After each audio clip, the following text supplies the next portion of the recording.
I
knew that was my pen and I left it.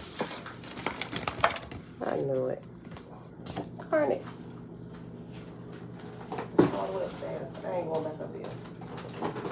It's gonna be this green one today. Happy Monday, everybody. Happy Monday, Lavon. Peace and blessings.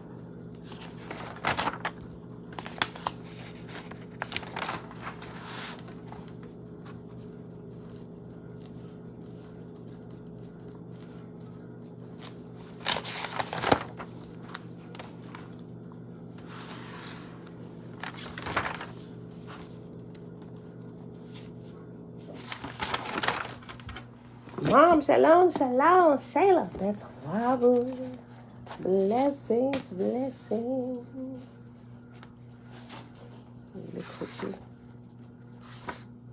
Oh, yeah, that's right. All right, beautiful people. Happy Monday. Happy Monday. It is March.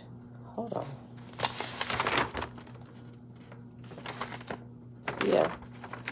It is March the 21st, 2022, day 61 of year 4 of reading through the books of the law and the prophets and of the 4-year consecutive day count, day 1079. Today, we're gonna probably go ahead and finish tablet O. Yeah, we'll finish it and then we'll go to my big toe. Oh, my big toe. Oh, my big toe, yeah. We ain't gonna start in P. Yeah, we're gonna finish up tablet O. And then we're going to go to my big toe and read what we didn't read yesterday. All right, y'all. Grand Rising, Uncle JB. Dana. Dana said, girl, I drank Yaki bitters yesterday for the first time and about got sick. Yeah, that sound about right. The first time, oh my gosh, the first time I took them, that first one, oh, boy, it's something serious. That is the most bitter one out of all the 3, right? It took me literally an hour. You screamed, girl, I was in the kitchen acting a fool. I'm like, why did I spend money on this? I was like, you know what? I'm just going to stick to my exercise regimen. I'm gonna fix this another way. I was like, shoot, I just paid $120 for this. I'm going to drink this stuff. But it literally took me about an hour to get it down. I was sipping it here, sipping it there. Then it was like, you know what? I'm just drawing out this process. I'm just going to drink it down and hold my breath. So finally, at the end of the hour, I decided to do that. And yeah, I kept it down, but I was like, oh my gosh.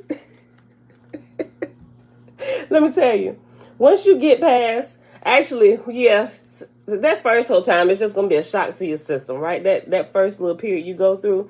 But each day gets a little, I ain't going to say a little bit better, but, you know, you just become a G and you toughen up and you just take the medicine down. Like, you have to drink it in the bathroom. That's funny. Yeah, I was able to keep mine down. You know, I thought it was going to come up. Right, but I kept it down. I got a couple more family members that tried it. My mom, she got it down. I think the last one, or was it the first one? Yeah, I think it was the last one. She recently did one, and the last one she got it down, and then it came right back up. She said it was a good thing she was standing right by the sink. That's funny. Yeah, the second one is definitely the best one out of all of them. She said the second one tasted like lemonade compared to the first one. It really does. And actually, I've tried it, and I made it before. I was like, maybe it's just because the first one is such a shock to your taste buds. Let me see. I took a sip of the second one before I actually tasted the first one the next day, and it really does. To me, it tastes like an unsweetened tea. So number 2 is just like a break from it all. And number 3 is it's a little bitter, but it's not as bad as the first one. Some people think the last one is worse than the first one, but I think the first one is the absolute worst.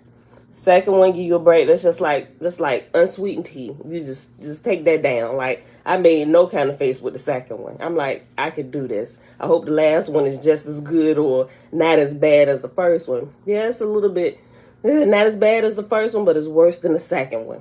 So. But let me tell you something. It works like the Dickens. Y'all keep showing know what he doing. Auntie, Belinda Brown, Grand Rising. So, but I definitely, like, I swear by them bitters. Like, I've done a couple different, I'm like, he punking us. No, he really not. And he tell you himself, these the worst thing probably you gonna ever taste in your life. Like, he prepared you for it, So I appreciate that. I appreciate him not overhyping the taste, right? I just appreciate that. So I was prepared for the nastiness, right? And you got a few people over there. A few people on YouTube that actually recorded themselves trying to get it down. And y'all think they doing too much? They absolutely not. If you've ordered Yaki's bitters, you will realize that these people was not lying. That they were acting crazy trying to get them down and stuff. No, it is just that nasty. But they're healing herbs, right? All kind of roots. They're bitter, right? But it heals the body. Like I said, they work like the Dickens. It really does. I'm going to tell you, the second time that I use them, right? Because I used to have, look, I say used to because, like, really the only thing I can still eat now is, like, fruits and veggies, maybe, like, some light pastas or whatever, but all the other stuff is still, like, I can't take it. I can't take the smell of it or anything. Me, I can't, right? I think this is a permanent thing. I think my body's just switched over into just... All right, we've just rejecting all processed stuff now, right? So a couple months ago, this has been going on for a couple months now. I'm just like, yeah, this is probably a permanent thing. So a couple months ago, well, actually, it's been a couple months ago. The second time that I took the bitters, I was going in on Reese cups, right? Peanut butter cups. I love some Reese's Pieces. Not the little mini ones, but I like the regular size cups. But I think I like the smaller ones better because, I don't know. They taste the same, but I overdid it one time on sweets because I love sweets, right? And I was eating honey buns. But then I started feeling a pain that I was familiar with. I was like, yeah, oh no, we not doing this. And I felt my body, the balance of my body get off. I had consumed just way too much sugar. And this was like a couple years ago when I started taking Yaki bitters. It's been about a couple years. So I think like the second time, so maybe it was about a year, maybe like a year and a half ago.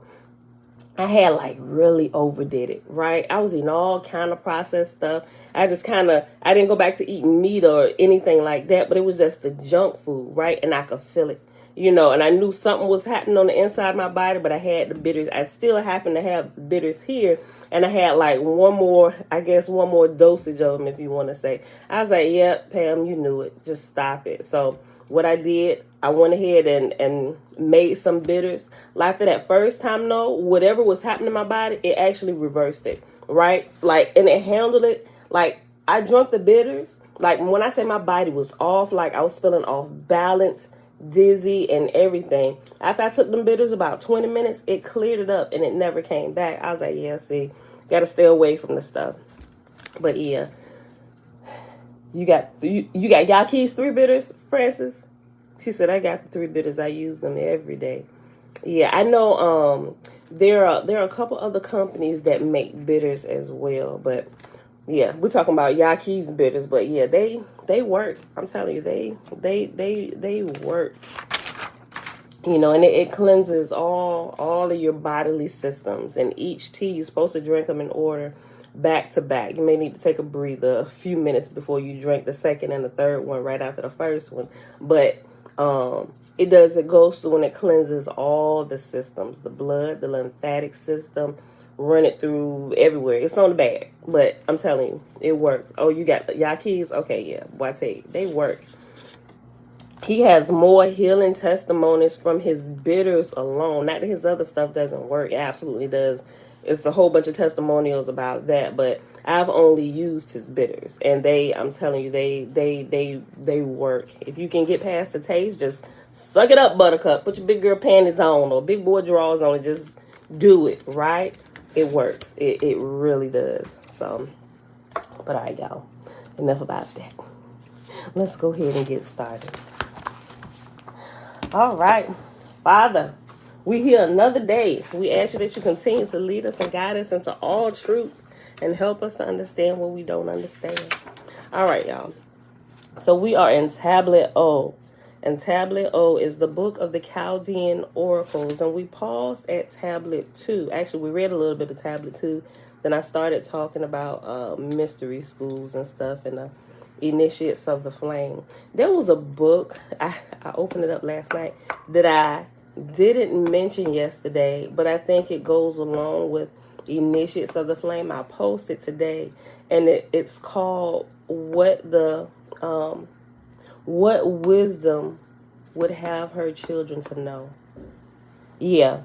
And that was written by Manly P. Hall as well. And a lot of the stuff that I was talking about, it goes into deeper detail in that book. And like really breaking down like people who are trying to get their discipline under control and seek to learn spiritual things. And it goes into just your different, whatever it is, whatever path that you find yourself in life, how you have to be diligent in that, like how you have to develop yourself. Like you can't forsake the discipline of your physical life and everything that you have to do just to completely focus on the spiritual. It doesn't work that way, right? Because just like what we're doing, like we have like the reading portion, then we use like my big toe for the lab, or we use this for the reading portion, and then you do the like the gateway teachings for the lab. There has to be a way you can practice what you're learning, right? So when you embark on a spiritual path,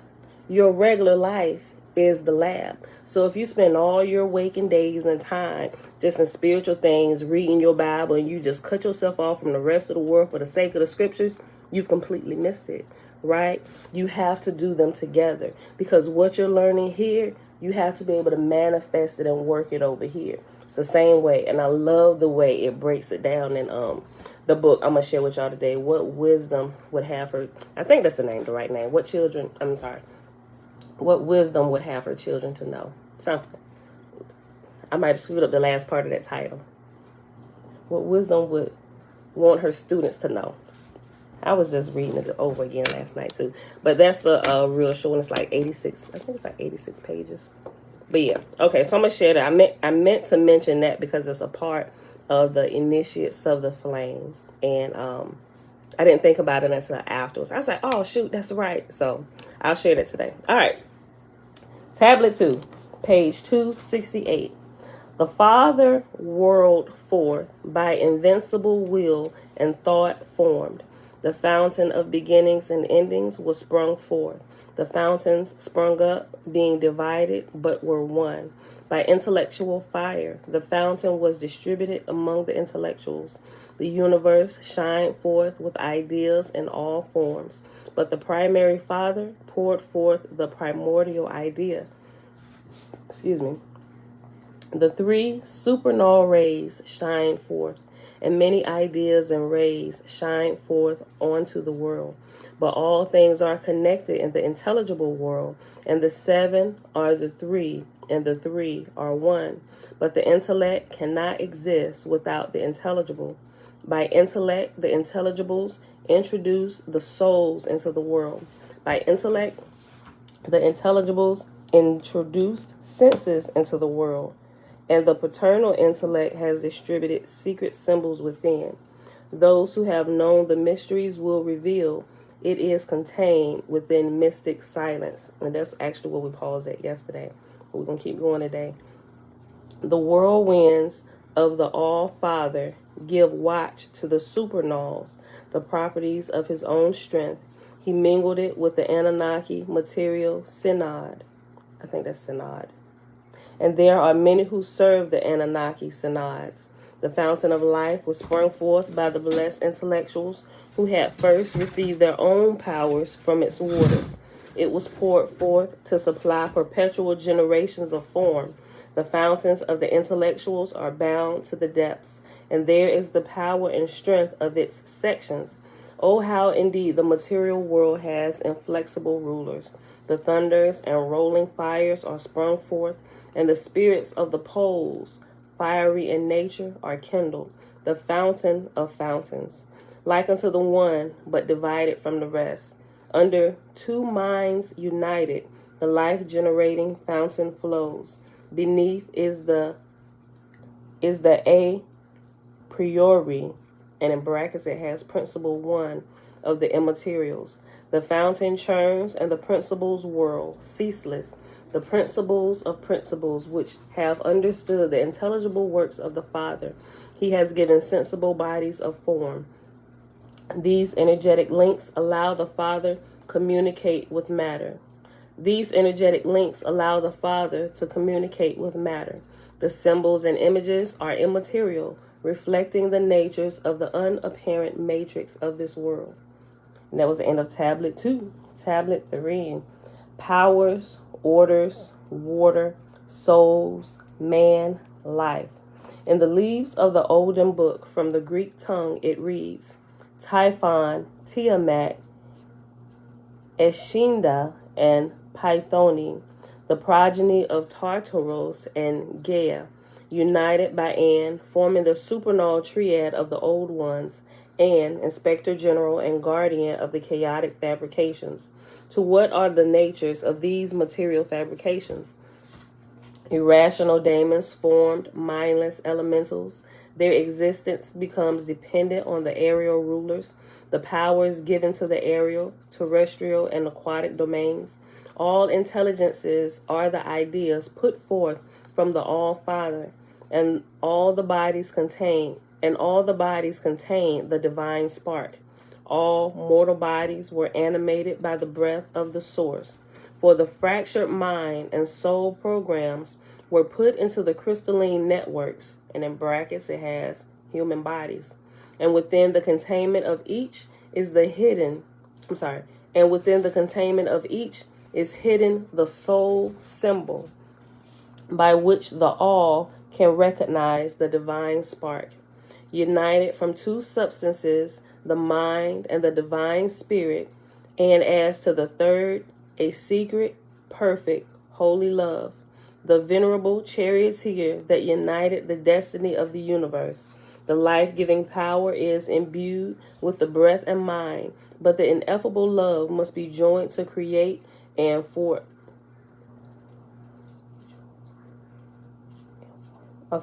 But the ineffable love must be joined to create and for it to exist. The spirit form was imbued with divine love, and the soul program enveloped the existence to itself. As the all source possessed nothing material or mortal, and was whole within itself by the intellectual light, the glories are to be experienced from within the mortal bodies. Higher powers are self-knowing. Their power is the perception of self-honest truth. Through themselves, their thought forms are more creative.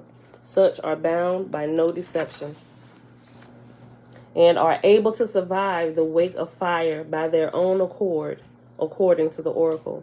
The perfected souls recognize the symbol of the Father and understand their significance. To ascend is to avoid the deterministic wing of fate, to place the will and mind and soul with God, to return to the source of all being and creation. These are the light bearers, the gatekeepers, those who have descended on earth from heaven to gather about the souls of Empyrean fruits. And remember, Empyrean means holy. To gather about the souls of Empyrean fruits, or the holy ones, grown from the soul-nourishing flower of life. The soul program grew upon itself and became a demon. The anima, in the brackets it has, animistic or pneumatic soul stuff, became an intelligent spirit unto itself and projected for itself the image of a disembodied form. It is from this form that the soul punishes itself and is punished.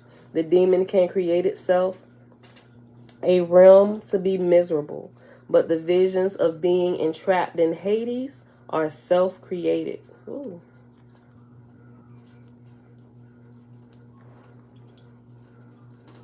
I'm going to go through and read that again. Maybe y'all didn't catch it. The soul program, and it's talking about us. The soul program is the spirit inside this body. Okay, y'all got that. The soul program grew upon itself and became a demon. The animistic or pneumatic soul stuff became an intelligent spirit unto itself and projected for itself the image of a disembodied form. It is from this form that the soul punishes itself and is punished. The demon can create itself a realm to be miserable, but the visions of being entrapped in Hades or hell are self-created. From one life to another, the soul program passes, carried on the union love of divine spark, to and from widely distributed places, passing above and below, and through the center of the earth, and in brackets it has existence, and from the middle earth, passing its fiery center, the life-bearing fires consume themselves in the depths of the material world. Water is the symbol of life.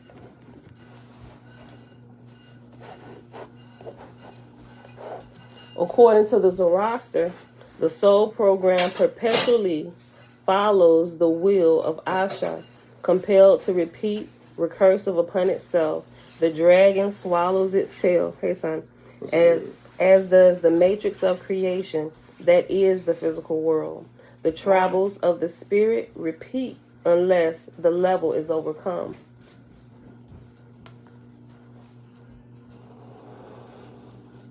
The travels of the spirit repeat unless the level is overcome. I've been saying that in so many words. Y'all paying attention? O great spirit, O great creator of our life, force giver of this spirit in our bodies, teach us your ways so that we use them in our lives. Yes and amen. Hallelujah. All right, y'all. Next tablet, tablet 4. Matter, worldly nature, earth. The material world is upon the matrix that contains all things. The material world is wholly divisible and yet indivisible. The aerial, astral, terrestrial, and aquatic share the domain. Matter only pervades throughout the world of form and is the domain of the gods. And in brackets it has Annunaki - Elohim, right? Elohim is like gods with the S, right? Eloah is like God, and Elohim is like gods. It's the plural form of God. The eternal, self-created mind is immaterial, and it experiences itself through the experience of the parts. The true nature of the divine is incorporeal, without body, and these are bound to bodies for you to have experience. In this chain, the experience of the illusion of time, all beings remain in the light of the All-Father, which is who we call Yah. They call him the All-Father or the Source, right? Everybody get that now. All beings remain in the light of the All-Father, so that the universe may continue in infinite time and love, and the elemental forces of the material world will continue their course, and the wheel continues to spin. The physical forms are the fabrications of the mind. They imitate or mirror the a priori archetypal thought, but these thoughts at first had no form to hold them. The creation were brought forth. Hold on. It said word, it should be was. The creation was brought forth by the venerable name, which was shouted and leaped out into the realms, the fiery, rapid tones of the All-Father resonating vibrations. From the astral light, the visions appear in the physical. From the astral come the elemental realms of the physical: fire, air, water, earth, and the all-encompassing ether. And it has reference number 90 for ether. And ether, called the fifth element or unifying quintessence by mystics, also Akasha. You ever heard of the Akashic records? The information that you pull from the unseen realm. You can call it the spirit realm. Being able to take a look into wisdom or the opening of the Akashic records is still the same thing. Zoe Betoalu Betoa Boo. Right? The Akasha. Ether. Okay. Fire, air, water, earth, and the all-encompassing ether. The air was placed above the middle earth. The waters were placed below the middle earth. And fire was blended with the stars, and fire was forced into star fire. The seven rays or pillars of the firmaments of the cosmos, they circumscribe the heavens like a serpent, bound to the wandering gods, and it has planets for gods. Planets is in brackets after gods, right? Bound to the wandering gods, planets. The disorder of the wandering gods was fixed to the stations, zonai of the highway, and it has ladder after highway, they were fixed. To the stations, zonai of the highway, ladder were fixed. 6 in number, the seventh cast into the fiery sun.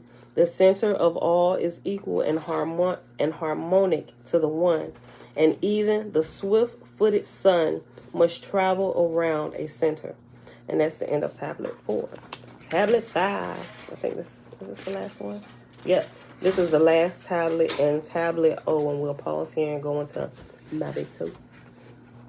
Tablet 5. Tablet of magical precepts and Akasha.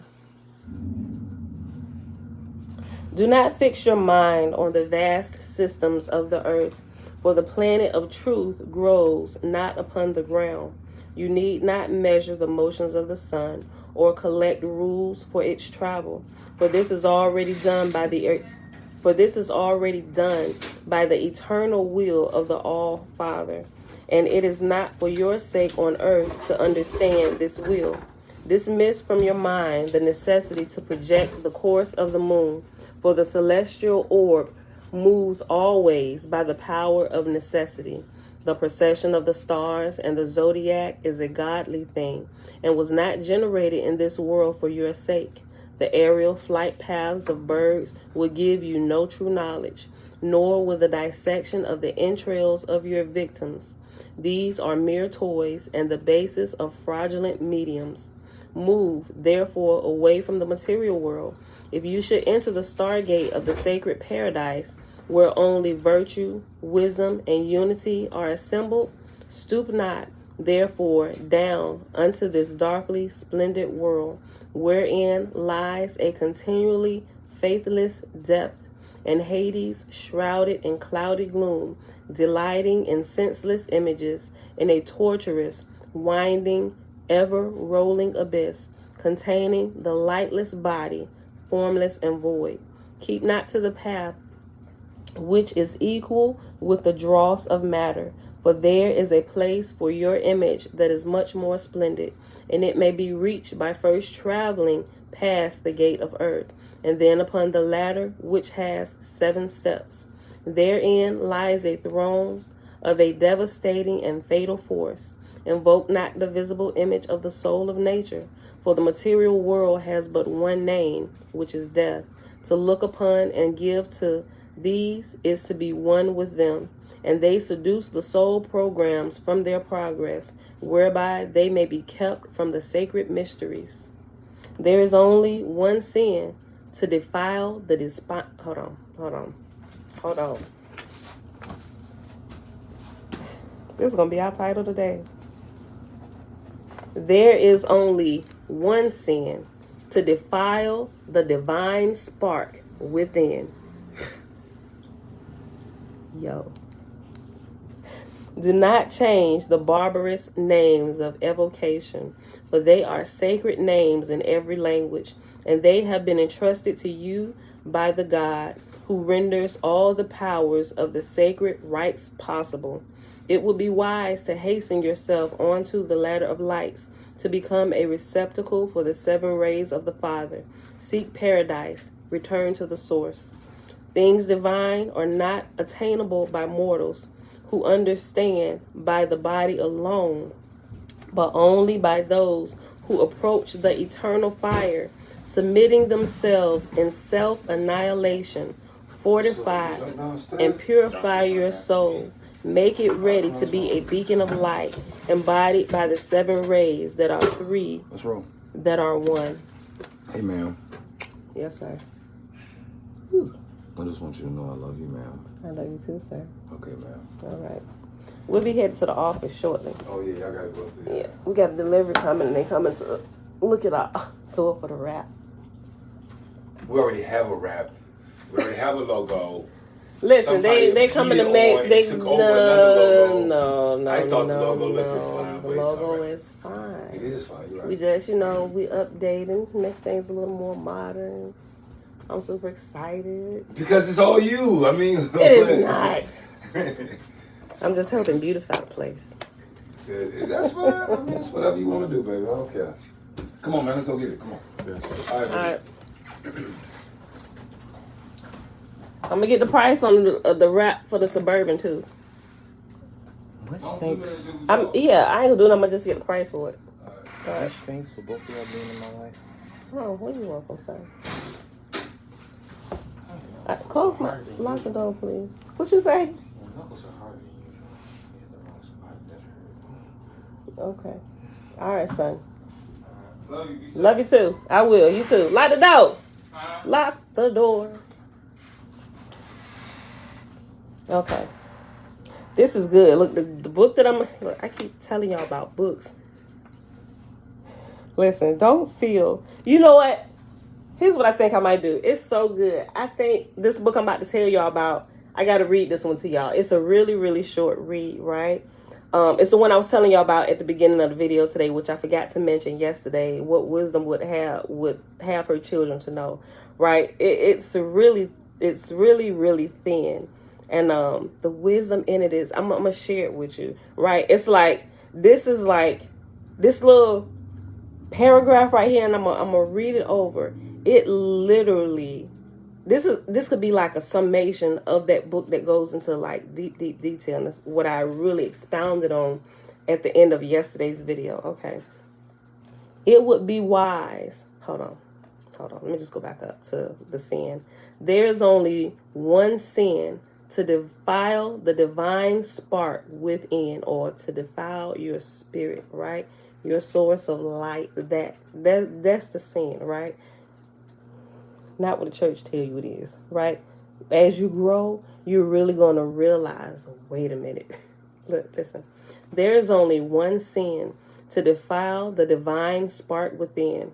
Do not change the barbarous names of evocation, for they are sacred names in every language, and they have been entrusted to you by the God who renders all the powers of the sacred rites possible.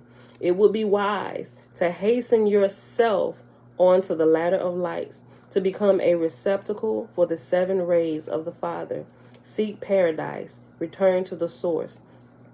Things divine are not attainable by mortals who understand by the body alone, but only by those who approach the eternal fire, submitting themselves in self-annihilation. Fortify and purify your soul. Make it ready to become a beacon of light, embodied by the 7 rays that are 3, that are 1.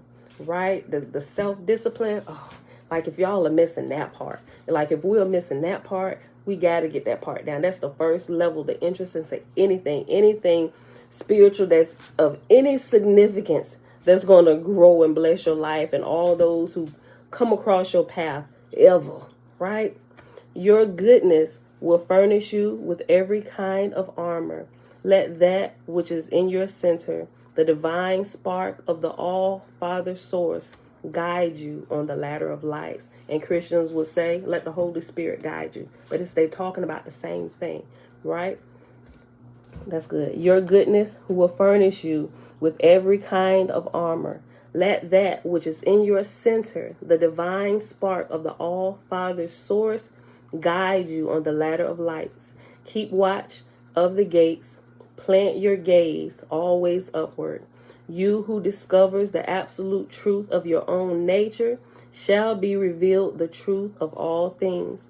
For that which you have experienced comes first from within you.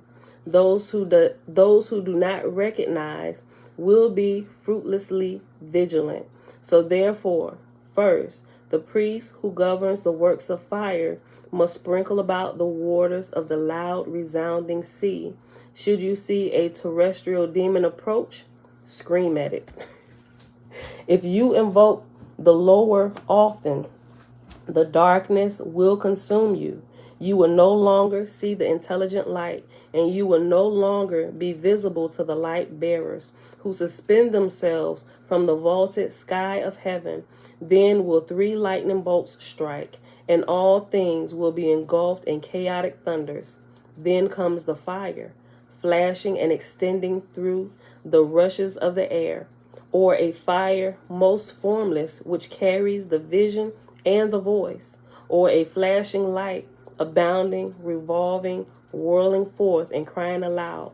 Behold a vision of the flashing light bearer, or a boy king, who has been carried on the fiery celestial steed, and is clothed in fire and gold, and shoots bolts from his bow, while standing on the shoulders of the horse. If you can sustain your meditation to this point still, you will behold these symbols united in the form of a lion. There is an incorruptible flame above the celestial lights, always sparkling, the spring of life, the formation of all beings, the original a priori archetype of all things. This flame produces all things, and no existence may perish except what it consumes. This flame cannot be contained in any single place, and it encompasses the starry heavens that you can see. Whoever understands the meaning of these things shall not experience death. Here ends the Chaldean oracle tablet attributed to Zoroaster. And that, my beautiful people, was friggin' amazing. And it is also the end of tablet O. So we're going to pick up on tablet P, the book of prayers and the Annunaki liturgy tomorrow. All right, so we pause in my big toe. Chapter 30, the evolution of Ao, the birth of Om. Ao evolves into Om. A-U-M, not O-M. Okay. Which also later transformed into, and y'all can't even see it now, but it's behind me. Aim. Om, aim, right? When you say those different sounds, I'm not sure if you ever practiced it, the primordial sounds like meditation, y'all kind of see on TV, yoga circles or whatever they're doing it. When you actually do that, I'm not sure if you ever tried it, but when you do those primordial sounds, it's not really like the O, it's like the right? It's the different sounds that resonate through your body, which will give you the same effect if you prayed in tongues for hours at a time, right? And you quiet yourself down on the inside and begin to focus, and it literally, it's like it's a tuning for the spirit. That's the best way I can explain that to you. It literally tunes the spirit. And if you started in the gateway experience with Robert Monroe at the beginning when they're getting started, he teaches you how to tune yourself. And it's the same thing. They'll play a sound and he tells you to hum it, right? They figured this out. They explain it a little bit different, but it's the same thing. And you're actually performing the same the same exercise, getting that humming sound, that resonating on the inside of you, and it literally tunes you to the spirit of Yah. It really does. The spirit of the Creator.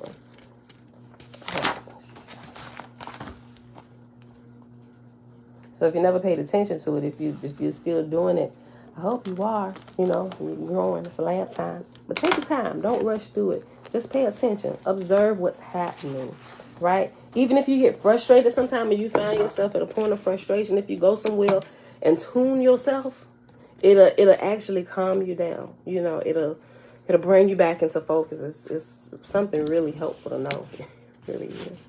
Okay. Chapter 30, my big toe. Where we at? 39 minutes? All right. Page 249.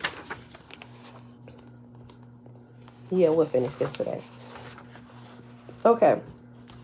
By now, Ayo, absolute unbounded oneness, is ready to make space-time, physical matter, you and me.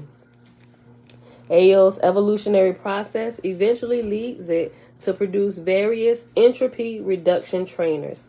Each trainer is populated by individual units of consciousness constrained to interact with each other to the rule set that defines their specific virtual reality. Subsequently, Ayo must begin fine-tuning the unique... Fine-tuning. Okay. Subsequently, Ayo must begin fine-tuning the unique aspects of each of these experiments to determine how to most effectively facilitate the overall positive evolution of consciousness within the OM systems, AUM. Each experiment is developed and evolves within a specialized part, memory, and computation space of Ayo. We perceive each of these special parts, unique mental spaces within Ayo, as separate dimensions, separate realities. There may be dimension within dimension, reality within reality, like a set of Russian Matryoshka dolls, or perhaps the centric layers of an onion. For example, our beloved PMR universe, or physical matter reality universe, is one of a very large group of both physical and non-physical reality subsets, each within its own mind-space dimension of the larger digital consciousness. These realities are contained within, as well as derived from and dependent upon, the much larger, more general, less constrained, more degrees of freedom reality of non-physical matter reality. Likewise, non-physical matter reality is one of a dozen or so subsets of non-physical matter reality. Okay. NPMR right here, these last two times that I said it, it actually has a little N. You know how you doing math and you put like to the third power and you put the 3 up in the corner? Well, the N is down in the right hand corner below the R. So it's NPMR N, right? Okay, so likewise, NPMR N is one of a dozen or so subsets of NPMR. And it go into a little aside. If the use of subscripts, okay, he's calling a subscript. If the use of subscripts is confusing, simply think of the NPMR N as being members, subsets, or separate portions of NPMR, like neighborhoods, states, or countries represent social, political, or geographical subsets on the earth.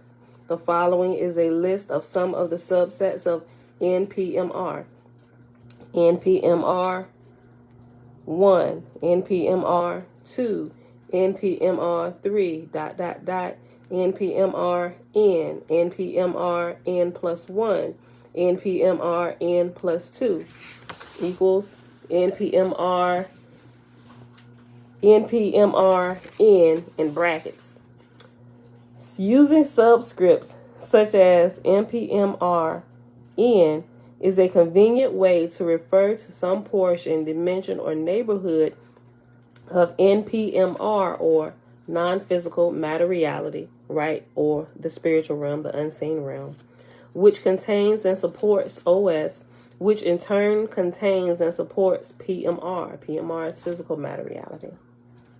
Using a similar notion, we will sometimes refer to multiple PMRSs as the PMRK, where K equals 1, 2, 3, etc. If the use of a subscript notion bothers you, just forget about it. It's not that critical to your overall understanding. A general idea of what is needed is all that is necessary. End of the little side. He's going back to what he's saying. Using our digital simulation analogy, see the aside on dimension at the end of chapter 28 of this book, we can easily envision subroutines within subroutines, partitioned memory and calculation space that is further subdivided into smaller pieces where certain subsets, such as PMR, of the overall simulation are processed. We can imagine more general realities containing more constrained sub-realities, each in their own calculation space, mind space, or dimension. Do not think of a solitary onion or a single set of Matryoshka dolls. There are many. For you couch potatoes with digital TV tuners, reality and dimension are somewhat analogous to picture within a picture within a picture, displaying or running multiple TV programs in their own subspace of the larger TV screen simultaneously. However, the consciousness pie is divided up. However many realities may be running as simulations or as subsets of larger simulations, all are connected through and are a part of the one source. That was the end of the sentence. Okay, let me read that again. However, the consciousness pie is divided up. However many realities may be running as simulations or as subsets of larger simulations, all are connected through and are a part of the one source, AO consciousness. AO is the foundation of everything, because everything exists in the relation of AO to itself. Consciousness is the one, while the many, the great diversity of realities and the entities that populate those realities are specialized subsets of consciousness within their own thought space or dimension. The process and purpose of subdividing consciousness into both dimensions and individuated units of awareness is discussed in sections 3 and 4. When AO eventually grows up and evolves into an extremely complex and highly ordered set of specialized reality cells performing specialized functions, it becomes an entirely different type of entity. Consequently, we're going to give it a new name, the Absolute Unbounded Manifold, AUM. AUM appears to us to be absolute and unbounded. For that matter, AUM or I'll just say For that matter, is still an absolute oneness as well, but now also a manifold, one into many, of sequences, patterns, realities, dimensions, and existence. AOM is more complex, lower entropy manifestation of AO. No new substance or assumptions are added. At AOM's core is the same basic AO, consciousness energy sporting a more evolved level of awareness, lower entropy, and greater functionality. AOM thus evolves to become the fundamental source of our reality, the fundamental source of everything we can ever directly experience or know, the digital information system that forms the superset of our potential reality and existence. For this reason, AOM is sometimes referred to as the larger consciousness system, LCS. There is no clear dividing line between AO and AOM. The distinction is entirely arbitrary. To the extent to which AO grows up and develops structure, organization, and complex communication, as well as content, meaning, self-awareness, memory, value, and purpose, is what allows AO to emerge, renamed AOM. It is more a matter of degree than it is a matter of developing new fundamental capabilities, evolution, not revolution. Because the awareness, function, ability, and purpose of AOM is so different, more resembling the consciousness we are used to than the consciousness we call dim awareness, I decided to give it a new name, reminiscent of how we call people instead of upright naked monkeys with short arms. Oh, that might be our title for today. Upright naked monkeys with short arms. That's pretty cool. I don't know. Let me think about it. Think of AOM emerging from AO as the natural consequence of digital consciousness purposely evolving a highly parallel, multitasking operating system and interactive application software. That concept should not be too difficult to understand. We humans may likewise soon begin to modify our software or firmware relative to our physical systems as our ability to apply genetic engineering to ourselves matures and we become better at manipulating the biochemistry of our mechanisms of conscious perception. Human genetic manipulations and psychotropic medications are at their infancy. We haven't seen anything yet. We cannot imagine what is coming. These fields will impact humanity with every bit as much force as the digital revolution in computer and network communications technology. We live at the dawn of a potentially explosive evolutionary and cultural transition. The pace of change is dramatically accelerating. Ahead lies a unique and powerful potential for an incredibly accelerated progression, regression, or self-destruction. After 250 years of the industrial age comes the genetics engineering, cloning, psychotropic drug, computer network communications, digital information age, all at once. Oh geez, get ready. Put on your helmet, batten down the hatches, and fasten your seatbelts. This baby is lifting off the launch pad. The point is, once a complex system is capable of directly programming itself, developing or modifying its original source code, which includes genetic engineering, the pace of evolution dramatically accelerates.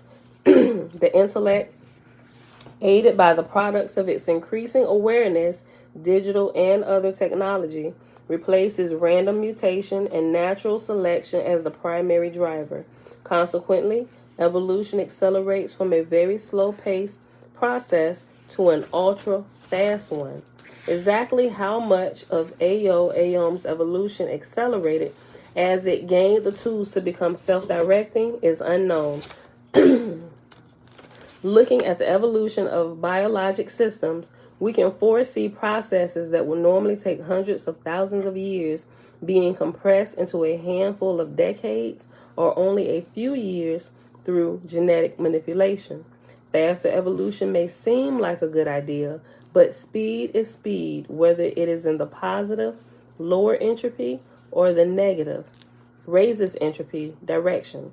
If the direction turns out to be negative, the question is, has the evolutionary process changed too much, too quickly to be turned around before the overall system self-destructs? Wisdom would say to go slowly until one knows for sure what the pudding tastes like. Is there enough wisdom with enough influence to have a significant impact on the quality of far-sightedness of our collective decisions? If not, we need to start the process of generating some because the day of decision is not far off. The nature, quality, stability, and balance of any self-programmable system determines if evolutionary acceleration will eventually cause that system to take giant leaps forward or backward. Great opportunity and great risk travel together down the road of self-design and chemical manipulation. Of course, Digital consciousness does have some major advantages over biological systems.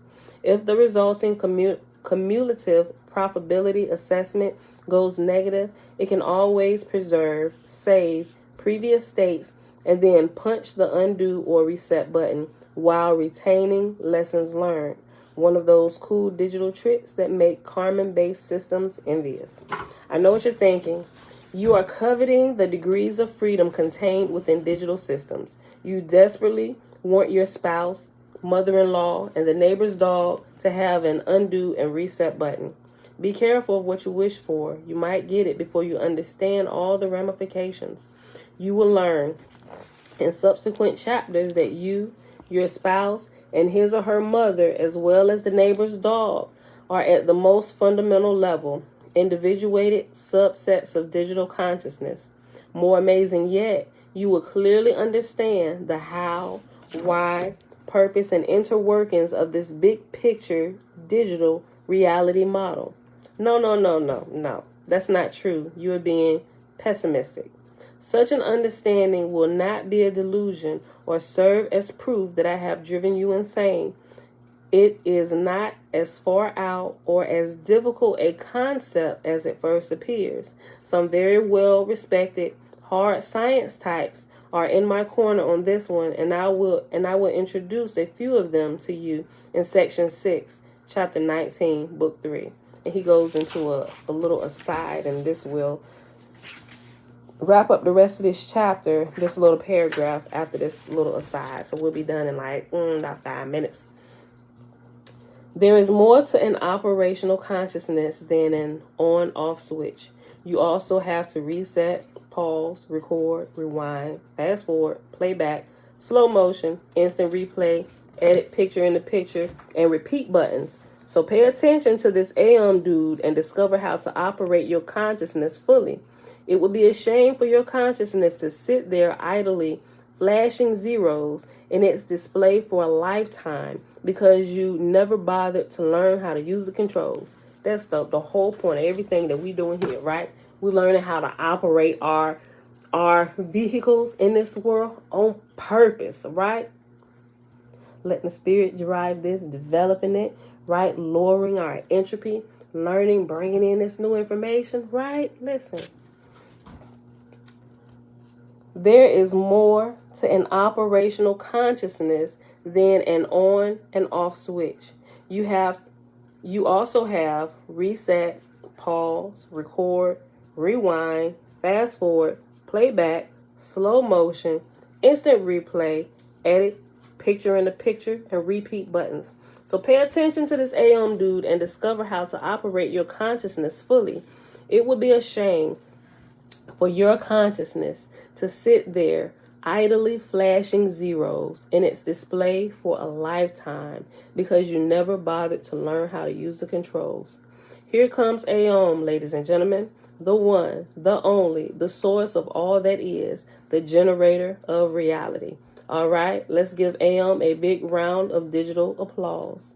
Get those digits moving, folks. I like that. Get those digits moving, folks. Ladies and gentlemen and distinguished members of the press, this is the moment we've all been waiting for. As the highlight of our program tonight, Aom, the omniscient digital consciousness dude from the beginning, has agreed to answer one question from the human gallery. This is an unprecedented moment in the history of existence, ladies and gentlemen. Before us lies the answer to any of the great questions of our time, past, present, or future. Not all at once, please. Quiet, please. Yes, Miss Gum Wrapper from the Seattle Sunshine. What's your question? Shh, quiet, everyone. I cannot hear the question. Huh? What is Aom's favorite color? Come now, Miss Gum Wrapper. Don't you think that is a tad shallow? Quickly. Let's take another question. Okay, Miss Anchor Desk from the Evening Views. What's your question? Does Aom wear briefs or boxers? Oh, good grief. Okay, let's get a question from somewhere other than a press box. Aom's getting up. He's walking away, shaking his head. Come back, sir. We're not all from the press. We can do better. It's just that, well, sir, to be honest, people want to know, sir, what's the answer, sir? Briefs or boxers? You promise, sir. You promise. Don't go. Please, sir. Briefs or boxers? Give us a sign. He's gone, folks. That's like us, y'all actually showing up, and we get all the dumbest questions to answer. I mean, the dumbest questions we want answers to. And it's like, yeah, they're not ready yet. I'm out here. I'm going to head out.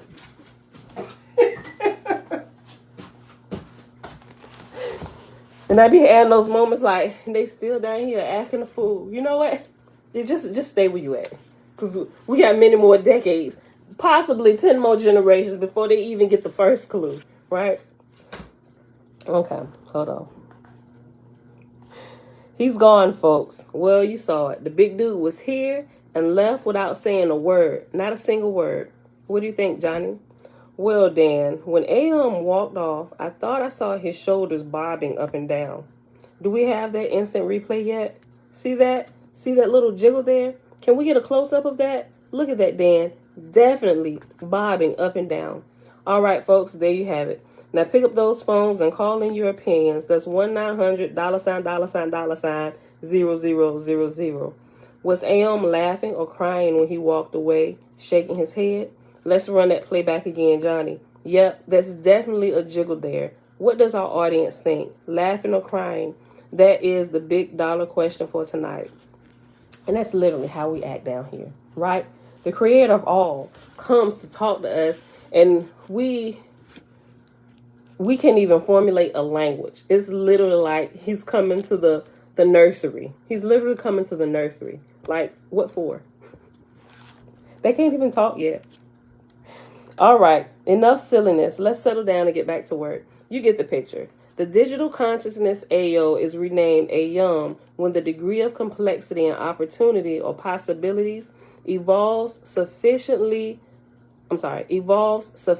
awareness and mental function capable of creating, evolving, storing, and manipulating self-modifying content, process, value, and purpose. Here, the word value means to value AUM, which implies AUM, evolving toward an improved system-wide entropy reduction process leading to a more effective and efficient evolutionary path. Moral values will be generated later as AUM learns to optimize this process by employing interactive, individuated units of consciousness with free will. That's all of us, individual programs walking around here, right? With free will. All the humans that you see alive, big and small, we're all different colors, right? Shapes, all that stuff. In the next chapter, we will see how time generates space and how they both together generate space-time, all so we can, hold on. Oh, let me read that again. I was reading it too slow.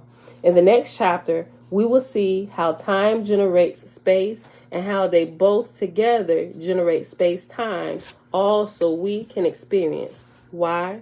Because as everyone knows, experience is the best teacher. And that, my beautiful people, is our reading for today. That was a pretty cool chapter, right? Really short. I didn't take too many side trails. Okay, this next chapter is the one that's going to probably be broken up in like 2 or 3 days. And then we have the last couple chapters, which are like 2 pages each. 33. The last one is like 4. But then we'll be done. We'll be done. And then we will start in meditation. Although now I'm thinking I might want to squeeze in this little thin pamphlet by Manly Hall that I was talking about yesterday. Not the Initiates of the Flame, but the one that comes directly after that. What wisdom would have her children to know, right? I think it might be a really good segue right into this. And it'll help bring some stuff together that we've learned thus far. Because I went back through it. It's really thin. And we can get through it in probably 2 days. It depends if I don't start little examples and stuff. I don't know. It'll take us a couple days and then we'll hop right into the meditation. It's not one that y'all need to get. You don't have to. You can if you want to. It's only a couple dollars. It's on Kindle and they actually have an Audible.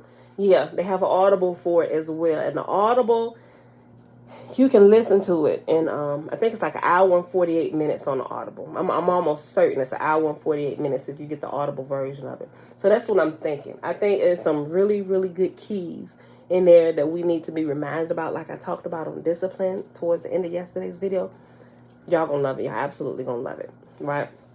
All right, y'all. So that's it for today. We got to go on ahead and get out of here. It is Monday, March the 21st, 2022, day 61 of year 4, reading through the books of the Law and the Prophets under the 4-year consecutive day count, day 1079. We read the rest of Tablet O in the Complete Annunaki Bible, and we read all of chapter 30 today in My Big Toe. All right, beautiful people. I love y'all. I really don't have much else to say. The end of the month is coming up, and I'll be posting the calendar for those who are paying attention to the calendar and the fasting days with your sun sign in it. If y'all are keeping to it, I'm not sure if y'all downloaded the app or not, but I think at the beginning of each month, I'm gonna just post it because sometimes people forget about it until they see the post. Like, oh shoot, I knew I was supposed to be doing something else. Okay, yeah, it just takes practice, incorporating little things at a time. Move slow, but not too slow, but just adjust, shift yourself when you find yourself off. Do we know about when Passover will be? Crazy enough, I ain't even looked into Passover for this year yet. I'm glad you brought it up. I'll pull up the dates for y'all, right? And some of y'all are like, what? Let's not start it, right? Let's not even get into that conversation. I'm gonna look it up for all of you who want it, right? And I gotta calculate it as well because I didn't calculate it yet, but I'll let y'all know. But we do know that the seasons are changing, right? So you can tell, depending on, some people kind of get screwed up whether it's 12 months or 13 months following the moon or whatever. Pay attention also to the seasons, right? This tree right here at this corner lot is a telltale sign that the seasons are changing, right? And it helps us to calculate the months better. Also, you will start seeing worms on the sidewalk because the ground has softened, right? So you definitely know that the first month of the year is upon us, right? So I calculate it and I'll let y'all know. All right, y'all. So with that being said, I hope y'all enjoyed the reading for today. May Yah continue to bless and keep you all, and may He continue to teach us as we move daily and apply all that we learn, whether it's here or in our daily life experience with our family, with work, having the opportunity to apply or not apply all that we have learned, right? All right, y'all. That's it. I love y'all. I'll see y'all back here tomorrow, bright and early, 7:15 a.m. Eastern Standard Time. Peace.